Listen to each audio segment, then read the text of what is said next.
She was called the most dangerous 10-year-old in America. A child so broken she destroyed everyone who tried to help her. 7 nannies quit. 3 therapists ran away crying. Her own father, one of the richest men in the country, called her his greatest failure.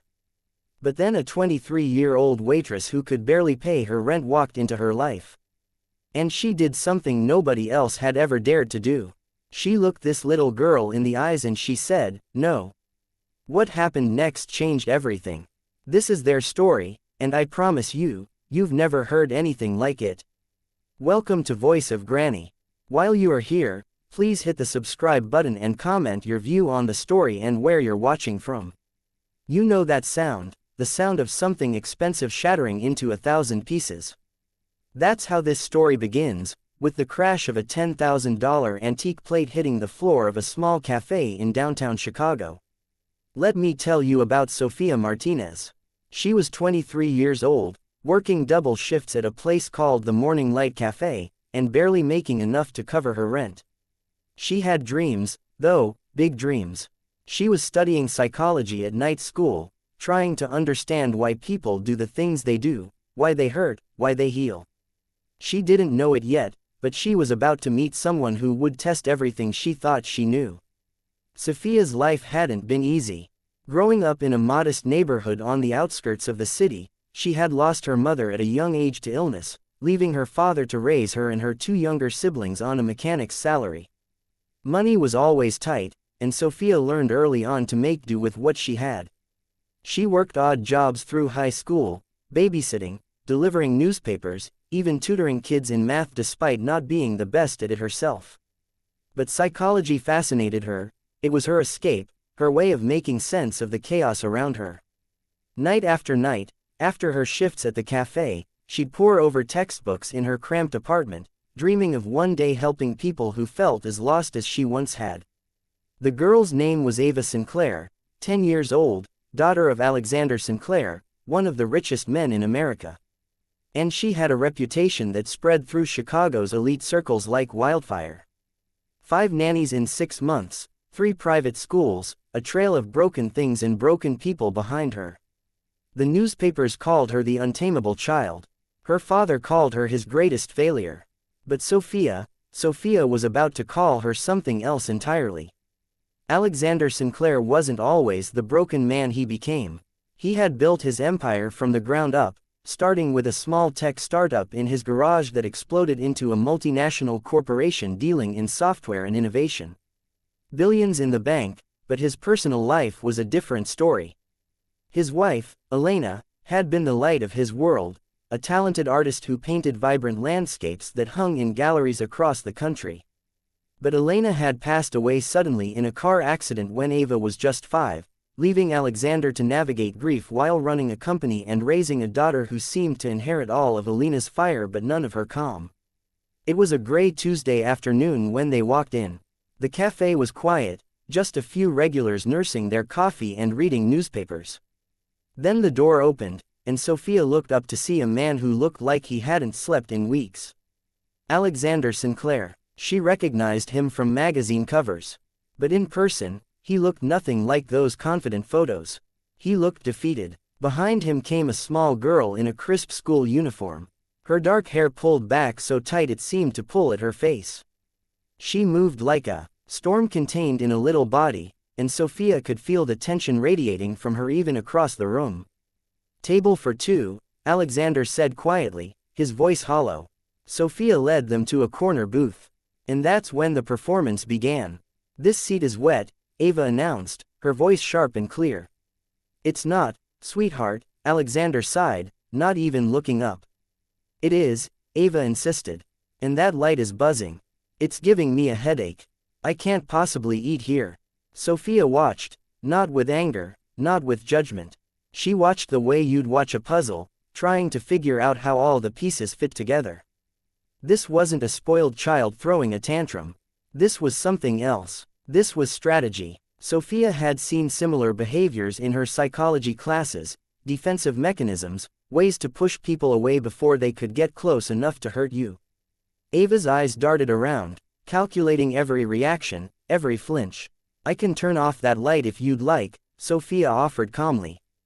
Ava's eyes snapped to her, surprised by the lack of panic in Sophia's voice. The water, Ava said, picking up the glass Sophia had just filled. It tastes like metal. Are you trying to poison me now? Most people would get defensive. Most people would apologize frantically or call for a manager. Sophia did neither. It's tap water, Sophia said simply. Chicago's finest, filtered through the city system. Would you like bottled instead? I want the water we have at home from the springs in Iceland. We don't have that, Sophia said. But I can get you bottled water, or you can have the tap water, or you can have nothing. Those are your choices. Alexander looked up, shocked. Sophia held Ava's gaze steadily. My name is Sophia. What can I get you to eat? Ava stared at her. This was the moment where adults usually crumbled. Sophia just stood there, pen in hand, waiting. Grilled cheese, Ava finally said. But on whole wheat bread, not white, with aged cheddar, not American cheese. Crusts cut off in squares, not triangles. And if there's even one brown spot, I'm sending it back. Got it, Sophia said, writing it down. And for you, sir. Just coffee, Alexander whispered, looking at Sophia like she was performing a miracle just by standing there. As Sophia walked back to the kitchen, she couldn't shake the feeling that this encounter was more than just a difficult customer. She relayed the order precisely to the cook, emphasizing the details. Ava's demands were specific, almost like a test. While waiting for the food, Sophia thought about her own childhood outbursts, how she'd lash out at her father when the pain of missing her mother became too much. It wasn't about the seat being wet or the water tasting bad, it was about control in a world that felt uncontrollable. 10 minutes later, Sophia returned with the food. The grilled cheese was perfect. Golden, cut into precise squares, crusts removed. She placed it in front of Ava with care. Ava inspected it, turned it over, sniffed it, and then with a sudden violent motion, she swept her arm across the table. The plate, the sandwich, her full glass of water. All of it crashed to the floor. The entire cafe went silent. It was brown, Ava hissed. Alexander put his head in his hands. I'm sorry, he whispered to no one. I'm so sorry. Sophia's manager started storming over, his face red with anger. But Sophia held up one hand, stopping him. Then she did something no one expected. She knelt down, not to clean up the mess. She picked up one small piece of the sandwich and looked at it. Then she looked up at Ava. You're right, Sophia said quietly. This edge is a little darker than the other side. My mistake. Ava's mouth fell open. Of all the possible reactions, yelling, crying, demanding they leave, simple, honest agreement was the one thing she'd never encountered. But I have a question, Sophia continued, still kneeling at eye level with the girl. That throw, was it a 10 out of 10, or more like a 7? Because the plate got good distance, but the water splash was kind of messy. Not very controlled. Alexander's head came up. The manager froze, and Ava just stared. I'm just saying, Sophia said, starting to pick up the broken pieces. If you're going to make a scene, it should be epic. That was okay. A little predictable. You seem smarter than that. I bet you could come up with something more creative. And then Sophia saw it, just for a second. The tiniest hint of a smile on Ava's face before she caught herself and made it disappear. Shut up, Ava muttered. Fair enough, Sophia said, standing up. Are you still hungry or was that just for show? Sophia spent the next few minutes cleaning up, chatting casually with the other customers to diffuse the tension, assuring them everything was fine. She brought Ava another grilled cheese, this time watching as the girl ate it without complaint. Alexander left a generous tip, but his eyes lingered on Sophia with a mix of gratitude and desperation. That evening, Sophia was finishing her shift when her manager called her into the back office. He looked pale. Martinez, he said, using her last name the way he did when he was nervous. I just got a phone call from Alexander Sinclair's assistant. They want you to call this number. They said it's urgent. Sophia stared at the piece of paper he handed her. Her hands were shaking. When she got home to her tiny apartment, the one she shared with 2 roommates, and where the heat barely worked, she made the call. A crisp, professional voice answered.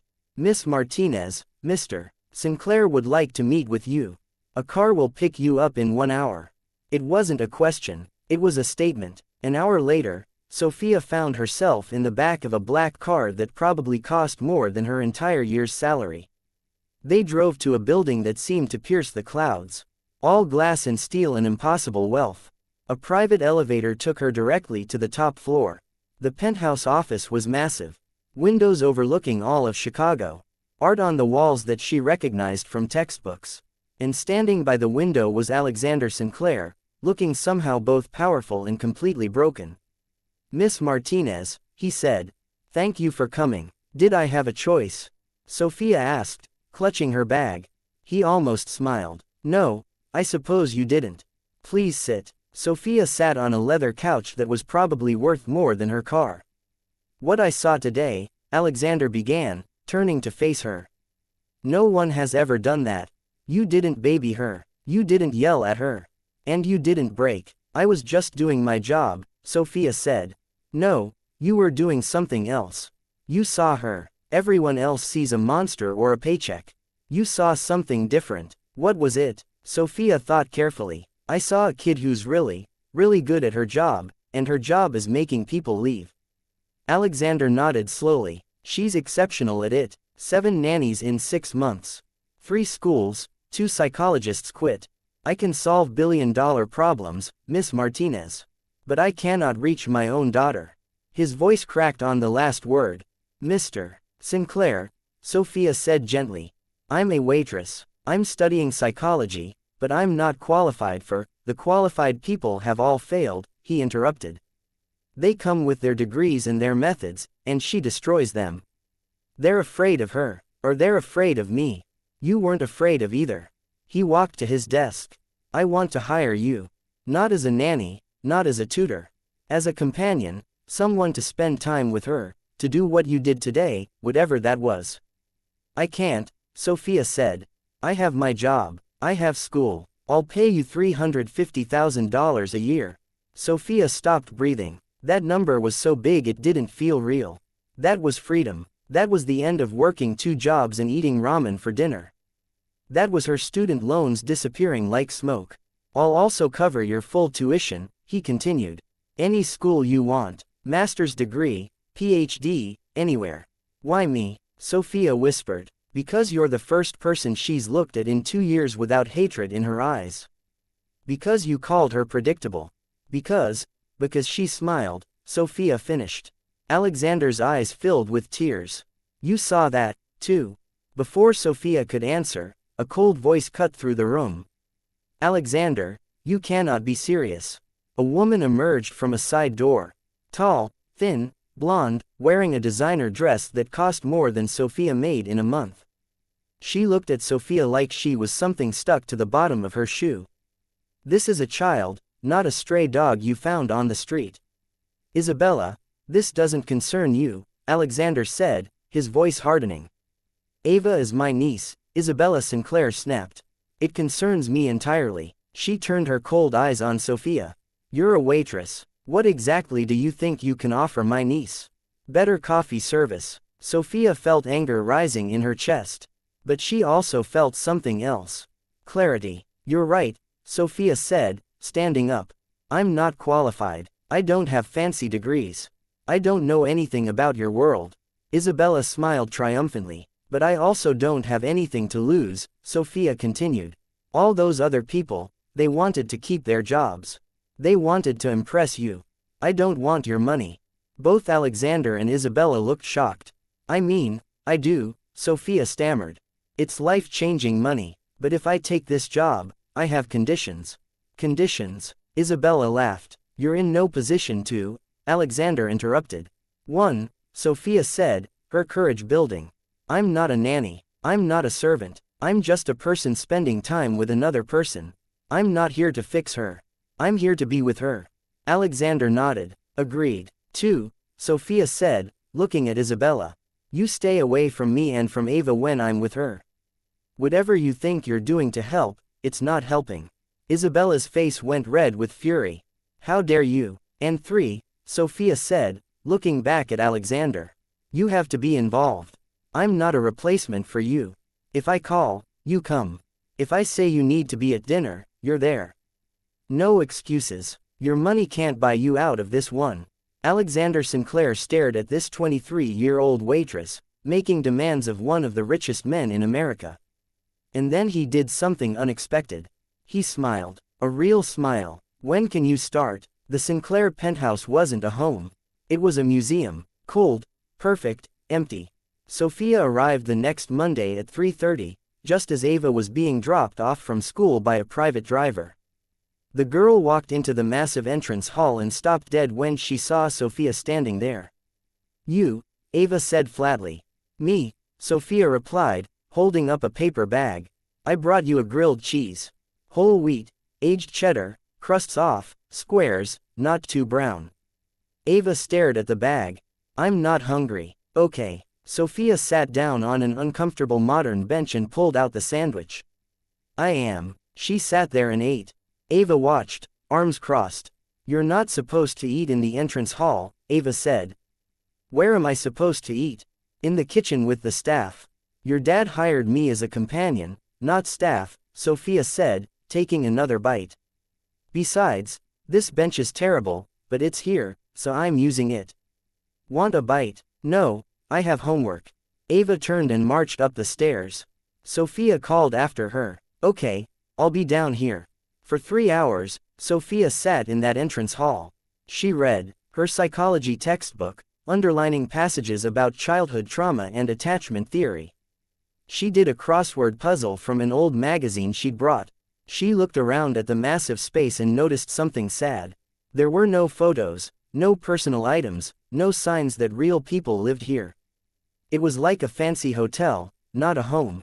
Sophia thought about her own home growing up, cluttered with family photos, drawings on the fridge, the smell of her father's homemade chili. This place felt sterile, like all the life had been scrubbed out. She wondered what Alina's touch had been like, how the penthouse might have felt warmer with her paintings on the walls instead of the abstract art that looked cold and impersonal. At 6:30, someone quietly announced dinner was ready. Sophia went to the dining room. It was enormous, with a table that could seat 30 people. 2 places were set at opposite ends. Ava appeared and sat down without a word. Could you pass the salt? Sophia asked. The salt was at least 20 feet away. Ava looked at her, then at the salt, then back at her.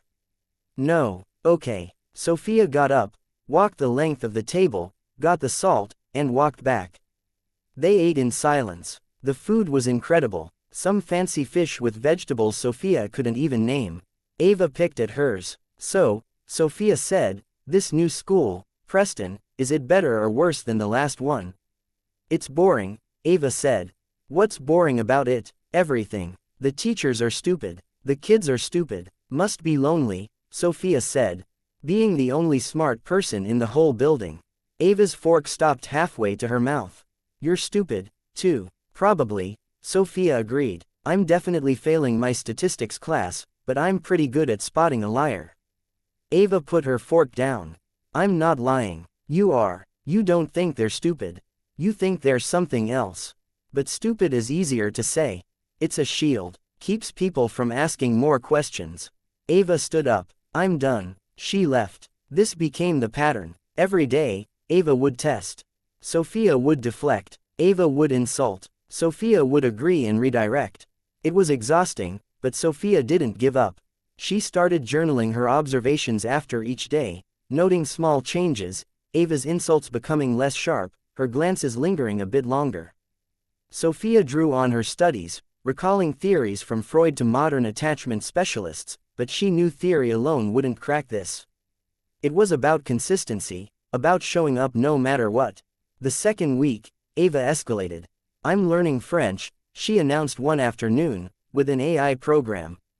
My father might invest in the company. Want to hear? Sure, Sophia said. Ava tapped her tablet, and rapid French filled the room. Then she turned to Sophia with a cruel smile. It said, only an uneducated idiot would wear cheap shoes like yours. It's wondering if you got them from a thrift store. Sophia looked down at her worn sneakers. I did get them from a thrift store, actually. Good guess. But that AI is wrong about one thing. My shoes aren't cheap. They're inexpensive. There's a difference. Cheap means poorly made. These have lasted me 2 years.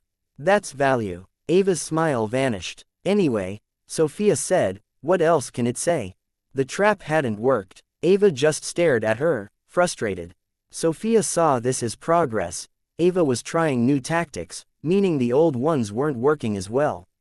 That evening, Sophia suggested they try something different. How about we go for a walk in the park? Ava refused at first, but after some coaxing, she agreed. They strolled through a nearby green space, Ava kicking at leaves, Sophia pointing out birds and asking neutral questions about school. It was small, but it was a start. The breakthrough came by accident. Sophia was looking for a bathroom when she heard music.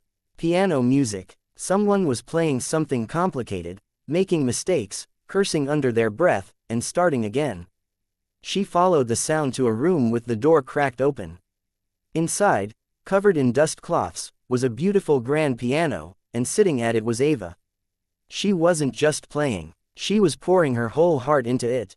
Her small face was tight with concentration and something else, something that looked like pain.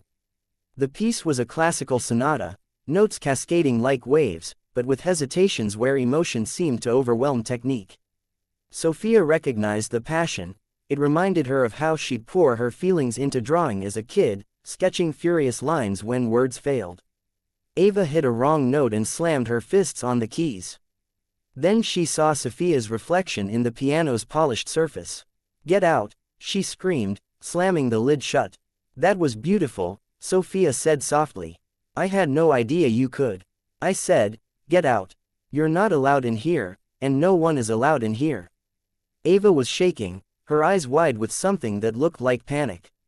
"Okay," Sophia said gently, backing away. "I'm sorry, I'm going." She closed the door, her heart pounding. That wasn't the calculating girl from the cafe. That was someone terrified and raw. Sophia went downstairs and found Alexander, who had just come home. "Mr. Sinclair, I need to tell you something." Ava was playing piano in a room upstairs. When she saw me, she panicked. Alexander went pale. He actually swayed, grabbing the wall for support. "The music room," he whispered. "She's been in there." "What music room?" "It was my wife's," he said, his voice breaking. "Elena, she was a concert pianist. That was her room. I locked it after she died. I didn't know Ava had gotten in." "She doesn't just have access," Sophia said quietly. "She's been practicing. She's incredible, but she's carrying something heavy in there." Alexander looked at Sophia with hollow eyes. "I thought I was protecting her by locking it away, by not talking about Elena. I thought if we didn't mention it, it would hurt less." "It doesn't work that way," Sophia said. "The pain doesn't disappear. It just goes underground." Alexander shared more that night, opening up about Elena's death, the accident on a rainy night, how he'd thrown himself into work to cope, leaving Ava with nannies and tutors. He admitted his guilt, how every time he looked at Ava, he saw Elena's eyes and felt the failure deeper. After Sophia discovered the music room, everything changed, but not in the way you might think. Ava retreated completely. She locked herself in her bedroom, claiming she was sick. The walls went back up higher than ever. Sophia tried everything, leaving notes, offering favorite snacks, even sitting outside the door reading stories aloud. But Ava stayed silent, and that's when Isabella Sinclair saw her opportunity. She showed up at the penthouse 3 days later for a family dinner. Sophia was in the kitchen trying to get Ava to at least eat some soup when Isabella swept in. Well, Isabella said, her voice dripping with false sweetness. The miracle worker reduced to a delivery girl. "Miss Sinclair," Sophia said calmly. "I was just taking this up to Ava. Don't bother. She won't eat it. She knows you're a fraud." Sophia refused to take the bait. "If you'll excuse me, you stumbled onto one thing," Isabella continued, moving closer. "The music room. Her mother, a cheap emotional trick. And now that she's been discovered, she shut you out. The game is over." "I'm not playing a game," Sophia said. "Oh, everyone is playing a game." Isabella smiled coldly. "You are." "I am. My brother is. The only one who isn't is Ava." And she's the one who suffers. What do you want? Sophia asked, directly. I want what's best for my niece, and that is stability, not some temporary college student playing therapist. Alexander is blinded by grief and guilt. He needs to give guardianship to someone who can actually handle her, someone who understands this world. You, Sophia said, of course, I'm her family. Isabella took a bite of an apple. When you fail, and you will, I'll be there to pick up the pieces. The threat was clear. Isabella wasn't just concerned, she was circling, waiting for her chance. Sophia left and went upstairs to Ava's door. She knocked softly. Ava, it's Sophia. I'm leaving this soup out here. Your aunt's here, so I get it. If you want to hide out, she's terrifying. She heard a small sound from inside, almost like a laugh. Sophia sat down, leaning against the wall. You know, she thinks I'm going to fail. She's probably right. The door opened a crack.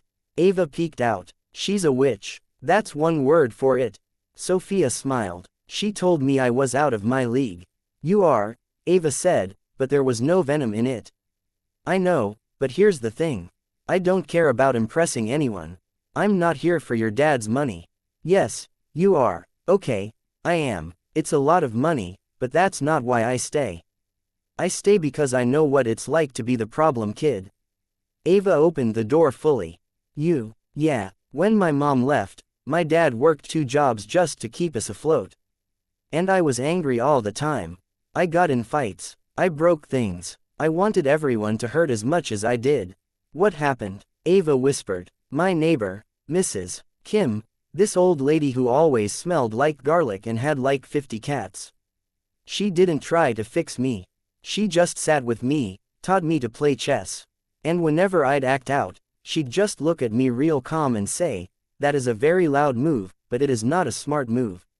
Find the smart move. Sophia looked at Ava. Your aunt is making a loud move, but you're smarter than she is. So, what's the smart move? Ava looked down the hall toward where Isabella's sharp voice could be heard. She told my dad I asked the chef to make fish last week, Ava said quietly. She knows I hate fish. She does that. She tells him things I supposedly want, things she knows will make me upset. Then when I freak out, she gives him this look like, see, I told you she was difficult. Sophia's blood ran cold. Isabella wasn't just waiting for Sophia to fail. She was actively sabotaging Ava, manufacturing the very behaviors she claimed to be concerned about. So, the smart move, Sophia said carefully, is not to give her the satisfaction. Let's go to dinner. And I have an idea. That night at dinner, Isabella was in full performance mode. Ava, darling, she gushed when they entered. You're feeling better. I was so worried. I'm fine, Aunt Isabella, Ava said, sitting down. The main course was served. Duck. Oh, wonderful, Isabella trilled. I told the chef this was your absolute favorite, Ava. Just like your mother used to make. Alexander flinched. Mentioning Elena at dinner was forbidden. Ava froze. Sophia could see the storm building, the clenched fists, the tightening jaw. This was the trap. If Ava exploded, Isabella won. Sophia caught Ava's eye across the table. Smart move. Ava took a deep breath. She picked up her knife and fork. Actually, Aunt Isabella, she said, her voice perfectly calm. Mom never made duck. She was vegetarian. You're the one who always orders it. She took a small bite. But this is fine. Isabella's smile froze on her face. Alexander looked from his daughter to his sister, understanding dawning in his eyes. Sophia hid her smile, but as Isabella stared at Sophia across that table, her eyes weren't just angry anymore. They were calculating and dangerous. The war had begun. The small victory should have been the beginning of better things. Ava started talking more. She and Sophia would spend time in the music room, with Sophia playing simple melodies while Ava would correct her, showing her how it should be done. They explored more pieces, Ava teaching Sophia about composers like Chopin and Beethoven, sharing stories Elena had told her about each one. Alexander started coming home for dinner every night. They were healing, but Isabella was patient, and she was thorough. She began with subtle manipulations, sending gifts to Ava that were deliberately wrong, like clothes in styles Ava hated, then complaining to Alexander that Ava was ungrateful when she didn't wear them. Sophia noticed the pattern and advised Ava to respond politely, turning the tables by thanking Isabella profusely in front of Alexander, making her look petty. It happened on a Thursday morning. Sophia arrived at the penthouse to find the staff huddled in corners, whispering. The energy felt wrong. Mr. Sinclair wants to see you, Lucia, the housekeeper said quietly. In his study, Miss Isabella is with him. Sophia's stomach dropped. In the study, Alexander stood behind his desk, his face like stone. Isabella sat in a chair, wearing an expression of tragic sympathy. Sophia, Alexander said. His voice was flat. This morning, I discovered something missing. A diamond necklace that belonged to Elena. Her favorite. I don't understand, Sophia said. When I realized it was gone, Alexander continued, his voice pained. I asked the staff. No one knew anything, but Isabella, she had a feeling. Isabella held up a small white ticket. Pawn shop receipt. I found this, Isabella said softly. In the pocket of your jacket, the one you left here yesterday. I called the shop. They have the necklace. The room spun. No, that's not, I've never seen that before. I didn't take anything. Sophia, Alexander said, and the disappointment in his voice was devastating. The receipt has yesterday's date. I didn't do this, Sophia's voice broke. Please, you know me. Why would I? The necklace is worth over $1 million, Isabella said gently. I know this is hard to accept, Alexander. You wanted to trust her, but she's from a different world. The temptation. You did this, Sophia said, looking at Isabella. You planted that ticket. You're trying to get rid of me. Me, Isabella gasped. Why would I do such a thing? To prove he can't trust anyone but you. She's hysterical, Isabella said to Alexander. This is what they do when they're caught. They deny, they blame others. The security cameras, Sophia said desperately. Check them. I did, Alexander said heavily. The camera in my dressing room, it was offline. A technical error. It hasn't recorded in 3 days. Of course, Isabella had thought of everything. Alexander, Isabella pressed. This is difficult, but we must think of Ava's safety. We cannot have a thief in this house. Alexander looked at Sophia. She could see him wanting to believe her. But the evidence was right there. Cold, hard, undeniable. He picked up his phone. No, he said, I'm not calling the police. Alexander, Sophia, he said, his voice heavy. I'm letting you go. Please leave. Give me your keys. He wasn't having her arrested, but he was throwing her away. After everything, he believed she was a thief. Tears streamed down Sophia's face. I didn't do it. I know this is hard, Alexander said. But I have to protect my daughter. Sophia pulled the keys from her bag. Her hands were shaking. Tell Ava. Tell her I'm sorry. She walked out, past the silent staff, into the elevator. When the doors closed, she collapsed against the wall and sobbed. The next day, Sophia sat in her apartment, hollow and defeated. She replayed every moment, wondering if she could have seen Isabella's plan coming. Her roommates tried to console her, but the betrayal stung deep. Her buzzer rang again. She ignored it. Finally, she hit the intercom. Go away. Open the door, you idiot. It's freezing out here. It was Ava. Sophia buzzed her in. A moment later, the girl was at her door, alone, her face red with cold and fury. How did you get here? Sophia asked. You're supposed to be. I took a cab, Ava said, pushing past her. My father is an idiot and my aunt is a liar. You don't think I did it? Obviously not, Ava scoffed. Stealing is a loud move and stupid. It's something she would do. Ava threw her backpack down and pulled out a tablet. She thought I was just a kid who plays piano. She forgot I'm my father's daughter. What do you mean? I set up my own security cameras months ago, Ava said, her fingers flying across the screen. To spy on the staff. Aunt Isabella disabled Dad's cameras, but she didn't know about mine. And mine upload to a private cloud. She turned the screen around. Sophia watched, her heart pounding. The first video showed Isabella using a laptop to disable the main security system. The second showed her slipping the pawn ticket into Sophia's jacket pocket, looking around first to make sure no one was watching. She framed me, Sophia whispered. Yes, Ava said, her voice cold and controlled. And now we're going to make the smart move. They spent the next hour planning, Ava explaining how she'd suspected Isabella for months, tracking her movements subtly. Ava had even hacked into Isabella's email once, finding messages about contesting Alina's will for more control over the family trust. An hour later, Alexander burst into Sophia's apartment, his face pale. Ava, you can't just, he stopped. What is she doing here? Look, Ava commanded, turning the tablet. Alexander watched. He saw his sister's calculated betrayal play out in silent video. His face went from confusion to a rage so cold it was frightening. He didn't speak for a full minute. The smart move, Dad, Ava said quietly. Alexander nodded. The smart move. That evening, they confronted Isabella at the penthouse. When Alexander played the video, her face went white. I did it for the family, she stammered. To protect Ava from, you did it for her trust fund, Alexander said, his voice like ice. You poisoned my daughter with lies. You tried to frame an innocent woman. Get out, Alexander. Please get out of my house.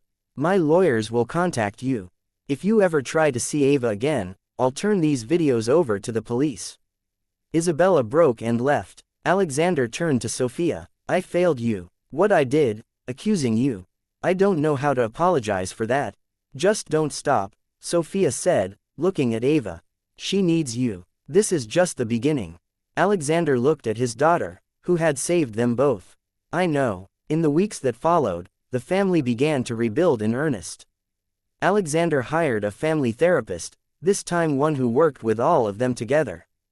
They unpacked the grief over Alina's death, sharing stories late into the night, how she loved spontaneous picnics, her laugh that filled rooms, the way she'd play piano duets with Ava as a toddler. The music room was reopened fully, dust cloths removed, and they even brought in a professional tuner to restore the instrument to its former glory. Sophia continued her role, but now with more support. She and Ava explored the city, visiting museums where Alina's paintings were displayed, attending concerts, even volunteering at a local shelter where Sophia shared her own stories of hardship. Ava's behavior at school improved. She made a tentative friend, a girl who shared her interest in music. Alexander cut back on work hours, prioritizing family dinners where they played games like chess, echoing Mrs. Kim's lessons. 6 months later, Sophia walked into the penthouse. She was no longer a waitress, but a graduate student and the director of the Elena Sinclair Foundation, helping at-risk kids through music and art programs. The foundation had launched with a gala event, raising funds for scholarships and community centers. Sophia had spoken at the event, sharing anonymized parts of Ava's story to inspire donors. She followed the sound of piano music to the open door of the music room. Alexander sat at the piano, picking out a clumsy bass line. Beside him, Ava's fingers danced across the keys in a beautiful melody. They were playing together. It was messy, full of mistakes, and it was perfect. You're late, Ava called out, rolling her eyes, but smiling. And Dad, you're flat again, from the top. Sophia leaned against the doorframe, watching them, and smiled. They say money can't solve problems. And that's true. Money couldn't fix Ava's grief. Couldn't buy Alexander a connection with his daughter. But Sophia, she showed them that the most valuable thing isn't money at all. It's seeing people, really seeing them. Not the problem, not the reputation, the person underneath. And sometimes that's the only thing that can break through the walls we build to protect our broken hearts. What would you have done in Sophia's situation when you were accused of something you didn't do? Would you have fought harder or would you have walked away? And have you ever been the person who needed someone to just see you? Let us know in the comments. And if this story touched your heart, please share it with someone who needs to hear it today.